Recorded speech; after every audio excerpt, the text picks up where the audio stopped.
In 1954, about 10,000 West Indians came to Britain. In 1955, it is believed another 15,000 will make the long journey.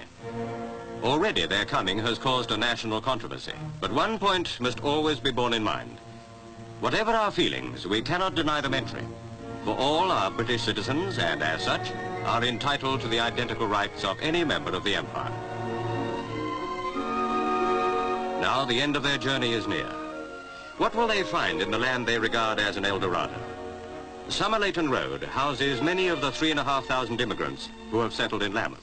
Not exactly the paradise so many expected. At number 49, Mr. and Mrs. Austin live comfortably with their children. They are lucky, for many of their fellow immigrants have been crowded 6 or 7 to a room with a weekly rent of 30 shillings each. Mrs. Morgan and Miss Edna Young have lived in England happily for 2 years. Samuel Davis works as a machinist, though he is a qualified commercial teacher. He too counts himself lucky. The labour exchange usually finds jobs for the immigrants within a few days, if they're employable. Some, it must be remembered, have never tackled any of the jobs that are vacant. But for many, there will be wage packets of £9 or £10 a week, and contrary to reports, the influx of West Indians does not cause unemployment amongst the white workers. There is work for all, coloured and white. At a nursery in Cold Harbour Lane, their children are cared for whilst the parents are at work. The children are often the main reason for a West Indian's emigration. My child, he says, must have a better education than me. It is a policy that can only bring good to the British colonies. A plea for controlled immigration was taken to the Colonial Office by Lambeth's Mayor, Councillor White. There is an acute housing problem in the borough. 10,000 are on the waiting list, and naturally, a further Jamaican influx is not favoured. When interviewed by our reporter, the Mayor put forward an answer to the problem. First and foremost, of course, is the long-term policy that ultimately will have to be adopted. And that is the development of the West Indies themselves, because that is the only answer to this particular problem.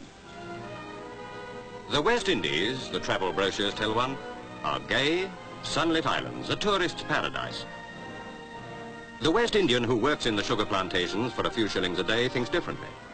True, his music is gay and his homeland sunny, but hundreds of his friends have no work and there is no dole. Many years ago, Lloyd George referred to the islands as the slums of the empire. The ramshackle, overcrowded houses tell why.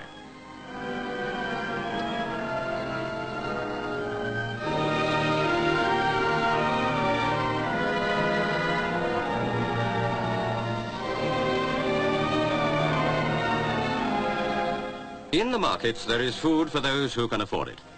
For those who cannot, Britain seems to provide an answer. Eagerly, they borrow their £80 fare. The market in Brixton is, for them, a happier place than a market in the tourist's paradise they have left. Much of the outcry against the immigrants arises from the colour bar, which legally does not exist in Britain.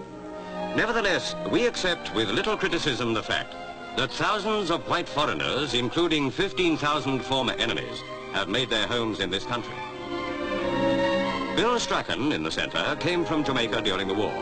He became an officer in the Royal Air Force and flew as a bomber pilot. Bill, who now works in a council office, sums up the feelings of West Indians who wish to settle in Britain. People from the West Indies here have no enmity towards any British people, and in fact will be a strength to them and are extremely ambitious.